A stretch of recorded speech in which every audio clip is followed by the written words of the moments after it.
Mga in the past, administration or in the past, pag merong may sakit, kinukundi na yan kasi syempre pag may sakit ka, wala ka ng kakayahang mag-govern ng bansa natin. So ito, napansin ko lang recently sa mga speeches nitong si Marcos Jr.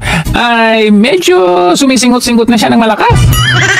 Nangyari? Malala na ba ang inyong yung mga manifestations ng pag-take ng mga ipinagbabawal na gamot?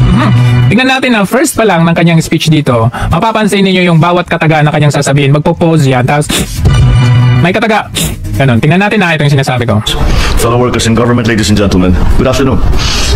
Narinig nyo? Lakas. Ulit. Another phrase na naman. I depart now for Gwangju, Republic of Korea, to attend the 32nd Economic Leaders Meeting and related activities upon the invitation of President Lee Jae-myung. Members of the cabinet and of course our proverbial host, Pasay City Lone District Representative Antonino Calixto, Pasay City Mayor Imelda Calixto Rubiano, the AFP Chief of Staff General Romy Browner, and the Major Service Commanders, Philippine Coast Guard Commandant Admiral Gil Gavan, Philippine National Police Police Chief Lieutenant General Jose Malencia Nartates, and of course First Lady Luis Araneta. Wala ka namang sipon, di ba? Hindi ka naman may sakit para gano'n. Fellow workers in government, ladies and gentlemen, good afternoon. I depart now for Bahala ka na, mag-depart ka na, huwag ka na bumalik. Gwangju, Republic of Korea, to attend the 32nd Economic Leaders Meeting and related activities upon the invitation of President Lee Jae-myung.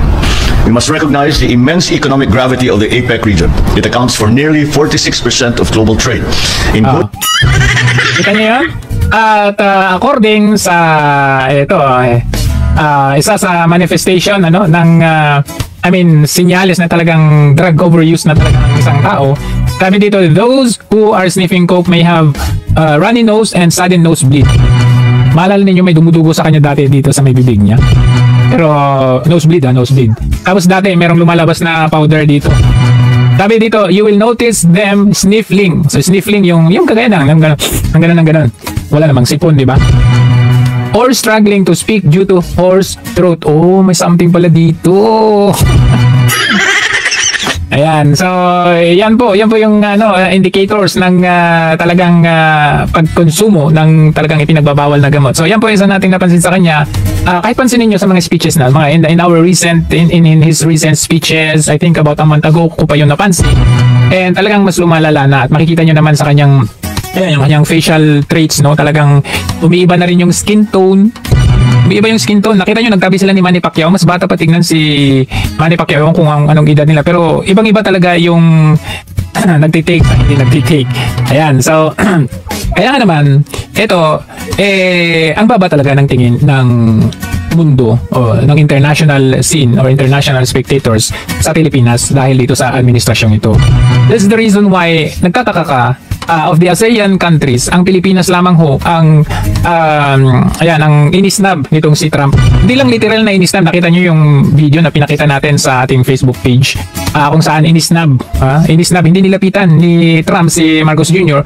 kundi economically inisnab din ng ating labanan sa ekonomiya. Tingnan niyo ito. Hindi na magpapataw ng taripa Amerika sa mga piling produkto galing sa ilang bansa sa Asia, pero nakapagtataka, hindi kasama sa exemption ang Pilipinas. Yan nga yung naging achievement ng ilang ASEAN countries doon sa nangyaring 47th ASEAN Summit sa Kuala Lumpur na pinanggalingan natin. Ang base doon sa initial na reports, 3 bansa daw ng ASEAN yung nakakuha ng zero tariff mula sa Amerika at yan ang Malaysia, Thailand at Cambodia. Ibig sabihin, GD, naging successful sila doon sa kanilang negosasyon kasama ang Amerika dahil meron mga ilang piling produkto dyan sa Malaysia at Cambodia ang hindi napapatawan ng taripa kahit na mag-export sila doon sa Amerika. Kaya malaking tulong din yan dahil hindi ganun kalaki yung babayaran ng kanilang mga negosyante. Matatandaan natin, GD, na ilang Hulyo, personal na napunta si Pangulong Bongbong Marcos dyan sa Washington at tapos 1% lang ang ibinawas. Ngayon, itong 3 bansa sa ASEAN and almost all 0% tariff. Ano yung kasi ang problema? Itong mga bansang ibang karatig bansa, kapitbahay natin, meron kasi silang leverage Like sa Indonesia, meron nata silang copper. Basta meron silang meron silang pampalit, kumbaga may pangtapat sila, kumbaga meron silang mga resources na wala sa Amerika or gusto ng Amerika. Kaya kayang-kaya nilang makitapat dito sa usapang tariff. Sa atin, ano naman ang meron? 'Di ba? Yung bukod sa tayo ay nauto dito sa paglagay ng EDCA site, Biruin ninyo, nilagyan tayo ng military base sa Pilipinas, pero hindi natin magamit yun as leverage. Alam nyo kung bakit? Kasi leverage yun ni Marcos Jr., hindi ng ating ekonomiya. Bakit? Yun po ay dahil meron siyang kaso sa Amerika. Hindi siya makahabak ng Amerika, yung mga ari-arian nila din sa Amerika at kung anong business nila doon, hindi nila magalaw-galaw kung hindi sila papayag na maglagay ng military base. So hindi po pwedeng gawin ni Marcos Jr. yun as leverage sa Amerika para bawasan or tanggalin ang taripa natin. Di ba? Ganun katukmol ang administrasyon ngayon. Kaya nga nakita natin sa mismong bayan natin at bansa natin, talagang buo ang inaabot ditong si Marcos Jr.